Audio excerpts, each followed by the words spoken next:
Hello guys, this is Pranit. Welcome back to my channel and welcome back to another video of my transformation series. अगर आप channel पर नए हो और अगर ये वीडियो आप फर्स्ट टाइम देख रहे हो तो वीडियो को लाइक कीजिए, चैनल को सब्सक्राइब कीजिए और बेल आइकन ज़रूर दबाइए। ऐसे अमेजिंग कंटेंट्स इस चैनल पर आते रहते हैं।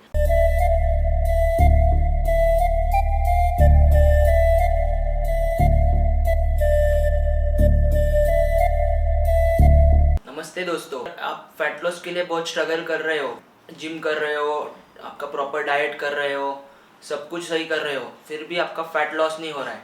सो आज इस वीडियो में आपको ऐसे कुछ बातें बताऊंगा जो आपको आज तक पता नहीं थी, जो बातें सुन के आपकी आंखें खुल जाएगी। ऐसे कुछ पॉइंट्स और ऐसे कुछ रीजंस मैं बताऊंगा आपको जिससे आपका ठीक से फैट लॉस होगा। तो बिना किसी देरी के शुरू करते हैं वीडियो में। तो make sure to watch this video till and.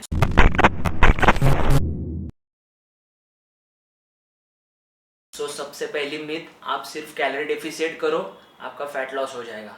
तो भाई इतना आसान रहता फैट लॉस, तो सब पतले होते हैं। तो इतना भी इजी नहीं है, बस सिर्फ कैलोरी डेफिसिट करो। आप जितना जैसे सोचते हो कि नहीं, अभी सब जन वही बोलते हैं कि कैलोरी डेफिसिट करो, कैलोरी डेफिसिट करो। पर कैलोरी डेफिसिट कैसे करना चाहिए, उसके साथ साथ में क्या क्या करना चाहिए, वो सब भी आपको जानना ज़रूरी है। ऐसे नहीं कि सिर्फ कैलोरी डेफिसिट कर दिया और कैलोरी डेफिसिट में भी आप ठीक से आपका वर्कआउट नहीं कर रहे हो, आप शेड्यूल है वो फॉलो नहीं कर रहे हो, ठीक से सो नहीं रहे हो, स्ट्रेस ले रहे हो। तो ये सब भी चीज़ें बहुत अफेक्ट करती है आपके फैट लॉस को। तो आपको ये सब भी चीज़ें ध्यान देनी है, उसके साथ में कैलोरी डेफिसिट भी करना है, तो जाके आपका फैट लॉस होगा। ऐसे नहीं कि बस कैलोरी डेफिसिट कर लिया और फैट लॉस हो गया, ऐसे नहीं रहता है। कोई भी चीज़ को टाइम लगता है। आपको एक एग्जाम्पल के थ्रू समझाता हूँ। एक ऑफिस का एम्प्लॉय जो दिन भर बॉस के स्ट्रेस के अंडर, दिन भर ऑफिस के स्ट्रेस के अंदर काम करता है, पूरा टाइम निकालता है, उसके बाद में घर पे आके नींद प्रॉपर नहीं हो पाती है, दिन भर स्ट्रेस में रहता है। ये सब चीज़ें होने के कारण उसकी बॉडी में क्या होता है चेंजेस, कि उसके बॉडी में कॉर्टिसोल हार्मोन रिलीज होता है। कॉर्टिसोल हार्मोन क्या करता है, आपकी बॉडी में फैट स्टोर करने में हेल्प करता है, स्पेशली आपके बेली एरिया के अराउंड। तो उसकी वजह से क्या होता है, आपको अगर आप कैलोरी डेफिसिट में हो फिर भी आपको स्ट्रेस के कारण, आपकी नींद पूरी ना होने के कारण, ये सब छोटे मोटे चीज़ें हैं, पूरा आपका शेड्यूल ही इतना हेक्टिक है, उसके वजह से आपके वो पूरे बॉडी को अफेक्ट कर रहा है। मतलब ऐसे बहुत सारी चीज़ें, ऐसे नहीं कि बस कैलोरी डेफिसिट कर लो आपका फैट लॉस हो जाएगा। उसके साथ में बाकी की बहुत चीज़ें रहती है, उसको भी ध्यान देना पड़ता है, स्ट्रेस कंट्रोल में रखना पड़ता है, स्लीप प्रॉपर चाहिए। जितना बॉडी को आप स्लीप दोगे उतना आपकी बॉडी अच्छी रिकवर होगी। मतलब अगर आप वर्कआउट कर रहे हो तो बाकी स्लीप तो ऐसे नॉर्मल भी इम्पोर्टेंट है। ऐसे नहीं कि आप वर्कआउट कर रहे हो तो ही आपको स्लीप इम्पोर्टेंट है। हर एक नॉर्मल आदमी को भी, जो वर्कआउट नहीं करता, जो नॉर्मल लाइफस्टाइल कर रहा है, उसको भी स्लीप इम्पोर्टेंट है 7 to 8 आवर्स की। तो ये एक एग्जांपल था जिससे मतलब ये सब चीज़ें होती है आपकी बॉडी में, और उसके वजह से आपकी बॉडी में ज़्यादा से ज़्यादा फैट स्टोर होता है। तो इसका एट द एंड लास्ट में कंक्लूजन क्या है, calorie deficient plus sleep plus stress management is equal real life fat loss. तो ये सब आपको मैनेज करना है साथ में, ये सब आपको एक साथ करना है। ऐसे नहीं किसी कैलोरी डेफिसिट कर लिया, कैलोरी डेफिसिट प्लस आपकी स्लीप और प्लस आपका स्ट्रेस मैनेज करना है आपको, फिर उसके बाद आपका फैट लॉस अच्छे वे में अच्छे तरीके से होगा। सिर्फ कैलोरी डेफिसिट करके कुछ नहीं होगा। हमारे इंडियन खाने में शुगर, तेल, सॉल्ट, ये सब बहुत ज़्यादा क्वांटिटी में डाली जाती है। उसके कारण आपने ऑब्जर्व किया रहेगा, मोस्टली इंडियन फैमिलीज में एक जन तो ओबेसिटी के कैटेगरी में होता है। उसके लिए बहुत जन अवेयर नहीं रहते कि मतलब क्या चीज़ से कितना कैलोरीज मिलेगा अपने को। इतना कोई सोचता नहीं है कि ये एक दो चम्मच ज़्यादा डाल दिया तो कितना कैलोरीज बढ़ता है, तो ओवरऑल मील में कितना बढ़ जाएगा। तो ये सब छोटी छोटी चीज़ें हैं, ये सब सबसे ज़रूरी चीज़ है। और ऐसी कम कैलोरीज समझ के कंज्यूम करते हैं वो चीज़ें, पर उसमें बहुत ज़्यादा कैलोरीज हो जाती है। तो ये सब चीज़ें भी आपको ध्यान देनी है कि अगर आप शुगर का यूज़ कर रहे हो, ऑयल का यूज़ कर रहे हो, तो वो कितना क्वांटिटी में जानना चाहिए, उसके एट द एंड में उसका इफेक्ट क्या आता है। वो सब पूरा कैलोरी डेंस फूड हो जाता है और उसके वजह से आपकी कैलोरीज इंटेक बढ़ जाती है। तो उसके लिए अपने को ये सब चीज़ें भी ध्यान देनी है। अगर आप डाइट पे भी हो और अगर आप कुछ हेल्दी भी ऑप्शन खा रहे हो या फिर स्प्राउट्स खा रहे हो, मिक्स स्प्राउट्स खा रहे हो, उसको बॉईल करने के होने के बाद अगर आप उसको 2 से 3 स्पून ऑयल डाल के उसको फ्राई कर रहे हो, तो उसका क्या चीज़ है। अगर क्योंकि स्प्राउट्स तो मोस्टली सब जन बोलते हैं कि हेल्दी ऑप्शन है, अच्छा प्रोटीन सोर्स है वेजिटेरियन के लिए, पर अगर उसमें अगर आप 2 से 3 स्पून ऑयल डाल रहे हो तो उससे आप क्या एंड अप करोगे उसके एट द एंड में, उसमें 2 से 3 स्पून ऑयल मतलब 100 to 200 कैलोरीज प्लस हो जाएगी, प्लस उसकी कैलोरीज। तो आपको ये सब छोटी छोटी चीज़ें में भी ध्यान देना है। अगर आप डाइट कर रहे हो तो ऐसे नहीं कि डाइट कर रहे हो पर आप नॉर्मल ये सब छोटी छोटी चीज़ों में ध्यान नहीं दे रहे हो, तो आपको ये सब छोटी छोटी चीज़ों में भी ध्यान देना है और प्रॉपर आपका पूरा डाइट, पूरा जो भी आप डाइट कर रहे हो वो प्रॉपर ठीक से आपको खाना है। तो एक आपको सिंपल सा एग्जांपल देता हूँ। अगर आप पोहा खा रहे हो या फिर आलू का पराठा खा रहे हो तो आप नॉर्मली पोहा या आलू के पराठे में नॉर्मली एक जन की क्वांटिटी में नॉर्मल 300 to 500 कैलोरीज होती है। पर अगर आप उसमें ऐड कर रहे हो पोहा अगर आप चाय के साथ खा रहे हो या फिर अगर आप आलू पराठा बटर या फिर अचार के साथ खा रहे हो तो वो एक हेल्दी ऑप्शन से अनहेल्दी ऑप्शन में कन्वर्ट हो जाता है, क्योंकि उसके वजह से आपके न जानते हुए भी बहुत सी कैलोरीज ऐड हो जाती है। तो जो आपको 200 300 या तो ज़्यादा से ज़्यादा 500 कैलोरीज का मील था आपका, वो ये सब ऐड करने से और ज़्यादा हो जाता है।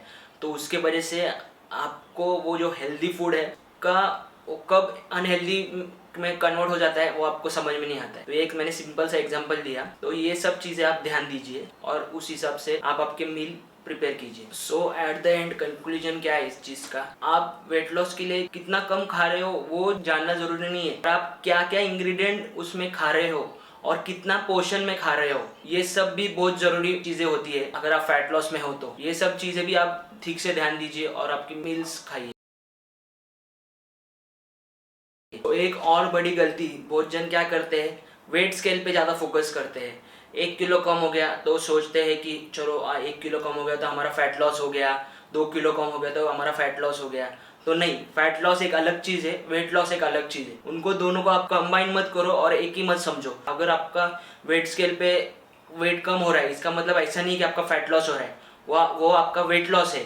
1 kg फैट कम करने के लिए आपको 7000 कैलोरीज बर्न करना पड़ता है और वो 1 या 2 दिन में आपको पॉसिबल नहीं है, क्योंकि आप कैलोरी डेफिसिट करोगे तो भी आप 300 to 500 कैलोरीज कर सकते हो और एक दिन में ज़्यादा से ज़्यादा आप 800 to 1000 कैलोरीज बर्न करो। इस हिसाब से आपको 1 वीक लगेगा फैट लॉस, आपका प्रॉपर 1 kg फैट लॉस करने के लिए। तो ये सब चीज़ें भी आप ध्यान दीजिए। आपके वेट स्केल पे 1 kg डाउन दिख रहा है, आपका जो भी आपका वेट था पहले उससे 1 kg डाउन दिख रहा है, तो ऐसे मत समझिए कि आपका फैट लॉस हो रहा है, वो वेट लॉस है। और वेट लॉस एक डिफरेंट चीज़ है, फैट लॉस एक डिफरेंट चीज़ है। वेट लॉस आपका टेम्पररी वाटर जो वाटर होल्ड करता है बॉडी, नॉर्मल आप पानी नहीं पी रहे हो तो भी आपका 1 आध किलो बढ़ जाता है। कैलोरी डेफिसिट में होना है, वर्कआउट करना है, अच्छे से स्लीप लेना है, स्ट्रेस नहीं लेना है, आपका बराबर फैट लॉस होगा। दिन में टारगेट रखो एटलीस्ट 1000 कैलोरीज मतलब कम करना है, ऐसा ये सब करना है। कैलोरी डेफिसिट से करो, वर्कआउट से करो, थोड़ा थोड़ा करके आपका पूरा एक वीक में आप इजीली 7000 to 8000 कैलोरीज बर्न कर सकते हो और उस हिसाब से आपका 1 kg डाउन आ सकता है, मतलब एक वीक के हिसाब से। तो ये सब चीज़ें में आप में ध्यान दीजिए, फैट लॉस अच्छे से होगा। तो इसका एग्जाम्पल क्या है, अगर आप फैट लॉस कर रहे हो उसके साथ में अगर आप मसल भी गेन कर रहे हो तो भी आपका वेट स्केल सेम ही दिखाएगा। ऐसे नहीं कि अगर आप फैट लॉस कर रहे हो और आपका वजन नहीं घट रहा है, मतलब इसका मतलब ये नहीं कि आपका फैट लॉस नहीं हो रहा है। अगर आप फैट लॉस कर रहे हो और मसल भी गेन कर रहे हो तो उसका मसल का भी वेट आपके उसके इसमें ऐड ऑन हो रहा है, क्योंकि आपका फैट घट रहा है, साइड बाय साइड मसल भी गेन हो रहा है, तो वो प्लस माइनस कर तो वो सेम ही दिखेगा। तो आप ऐसा मत समझो कि आपका फैट लॉस रुक गया है या फिर नहीं हो रहा है आपका फैट लॉस। अगर आप फैट लॉस के साथ साथ आपको दिख रहा है आपकी बॉडी में कि आपका मसल भी गेन हो रहा है, आपका स्ट्रेंथ बिल्ड हो रहा है, मतलब मसल गेन होने के बाद इनडायरेक्टली आपका स्ट्रेंथ भी बढ़ेगा। तो ये सब भी चीज़ें आपको ध्यान देनी कि अगर आप फैट लॉस के साथ साथ मसल भी गेन कर रहे हो तो आपका वेट उतना ही आएगा। तो एट द एंड इसका कंक्लूजन क्या है, तो आप क्या करो, प्रोग्रेस आपका ट्रैक करो, आपकी प्रॉपर प्रोग्रेस क्या क्या कर रहे हो आप वो प्रॉपर ट्रैकिंग करो। आप कैसे ट्रैकिंग कर सकते हो, आप फोटो निकालो बिफोर आफ्टर, एक मंथ में फोटो निकाला करो या फिर डेली भी फोटो निकालोगे तो भी आपको थोड़ा थोड़ा डेली में डिफरेंस नहीं दिखेगा, पर आप जो देखोगे फर्स्ट डे और 30 डे में देख रहे हो डिफरेंस, तो आपको बहुत डिफरेंस दिखेगा। फोटो निकालो, मेजरमेंट लेके रखो आपकी बॉडी का, तो उससे आपको मेजरमेंट अगर आप लोगे और आप बाद में एक टाइम के बाद में आप फिर से बॉडी को मेजर करोगे तो उसमें आपको मेजरमेंट में डिफरेंस दिखेगा। तो ऐसा आपको समझेगा कि आपका हो रहा है कि नहीं प्रॉपर वे में जो आपका टारगेट अचीव करना चाहते हो वो। तो ये सब चीज़ें आप ध्यान दो। सिर्फ कार्डियो करने से आपका फैट लॉस नहीं होता है। आपको अगर लॉन्ग टर्म के लिए अच्छा रहना है तो आपको स्ट्रेंथ ट्रेनिंग करना, वेट ट्रेनिंग करना जरूरी है, क्योंकि सिर्फ आप कार्डियो पे डिपेंड रहोगे, सिर्फ आप सोचोगे कि मैं जा रहा हूँ हर रोज जिम सुबह जा रहा हूँ जिम कार्डियो कर रहा हूँ, या शाम को जा रहा हूँ तो कार्डियो कर रहा हूँ, 20 मिनट्स कर रहा हूँ कार्डियो, आपका ऐसे करके फैट लॉस नहीं होगा, वेट लॉस होगा, तो उसका कुछ फायदा नहीं होगा। उसके साथ में आप मसल भी लूज कर दोगे और एट द एंड आप पतले तो हो जाओगे पर आपकी बॉडी में मसल नहीं रहेगा। जैसी आपकी ड्रीम फिजिक थी या फिर जैसे आप सोचते हो वैसे मेरे को फिजिक चाहिए, तो वैसे नहीं हो पाएगी। आपको अच्छी फिजिक बिल्ड करनी है, मस्कुलर दिखना है, मस्कुलर बॉडी बनाना है, तो आपको सबके साथ साथ आपको स्ट्रेंथ ट्रेनिंग, मसल ट्रेनिंग करना 101% ज़रूरी है। तो आप कार्डियो पे डिपेंड मत रहिए। अगर आपका गोल फैट लॉस है तो आपको कार्डियो प्लस स्ट्रेंथ ट्रेनिंग करना है और उसके साथ में प्रॉपर डाइट भी लेना है, तो आपको आपका गोल अचीव करने के लिए हेल्प होगा। वेट ट्रेनिंग से मेटाबॉलिज्म बूस्ट होता है, जिससे कि आपका मसल बिल्ड होता है, उसके वजह से आपका ज़्यादा कैलोरीज बर्न होता है, इवन आप रेस्ट कर रहे हो तो भी। तो आप कार्डियो के ऊपर बस डिपेंड मत रहिए, उसके साथ में आप वेट ट्रेनिंग भी कीजिए, स्ट्रेंथ ट्रेनिंग भी कीजिए, सब कुछ प्रॉपर वे में कीजिए, जिससे आपको अच्छे रिजल्ट मिलेंगे और सस्टेनेबल रिजल्ट मिलेंगे। आपको एक सिंपल एग्जांपल देता हूँ।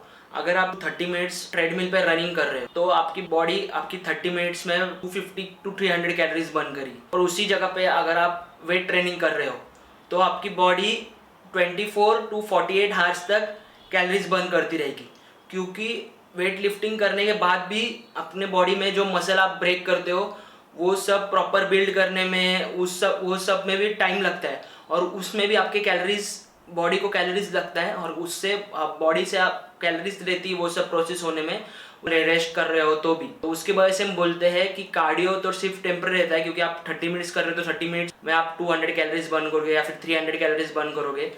पर अगर आप उसके साथ में ये भी कर रहे हो तो ये आपको, आप रेस्ट कर रहे हो तो भी आपको कैलोरीज बर्न करने में हेल्प करता है। उसके लिए ये एक अच्छा तरीका है फैट लॉस के लिए। सो दोस्तों, मोटिवेशन आता है जाता है, पर डिसिप्लिन और पेशेंस एक ऐसी चीज है और एक इम्पोर्टेंट चीज है जो आपको फैट लॉस में हेल्प करती है। एक एग्जांपल देता हूँ आपको। फैट लॉस एक मैराथन है, ना कि स्प्रिंट।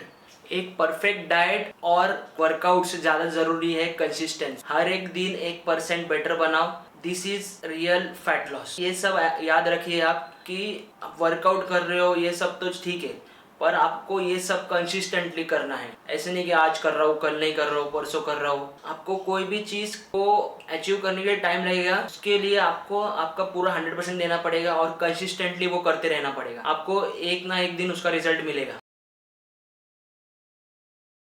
सो दोस्तों, फैट लॉस एक साइंस है, लेकिन उसको फॉलो करने के लिए एक माइंडसेट चाहिए। आप समझ गए होंगे कि सिर्फ वर्कआउट, कैलोरी डेफिसिट और सही खाना ही काफ़ी नहीं है। उसके साथ में स्ट्रेस मैनेजमेंट, स्लीप और सबसे इम्पोर्टेंट कंसिस्टेंसी, ये भी बहुत इंपॉर्टेंट रोल प्ले करता है फैट लॉस के लिए। अगर आपको ये वीडियो पसंद आई हो तो वीडियो को लाइक कीजिए, शेयर कीजिए आपके जिम बडीज के साथ, और ऐसे ही रियल और अमेजिंग कंटेंट्स हमारे इस चैनल पे आते रहते हैं, तो इस चैनल को सब्सक्राइब जरूर कीजिए। So this is Praneet helping you to transform. Stay tune for another video. Bye bye.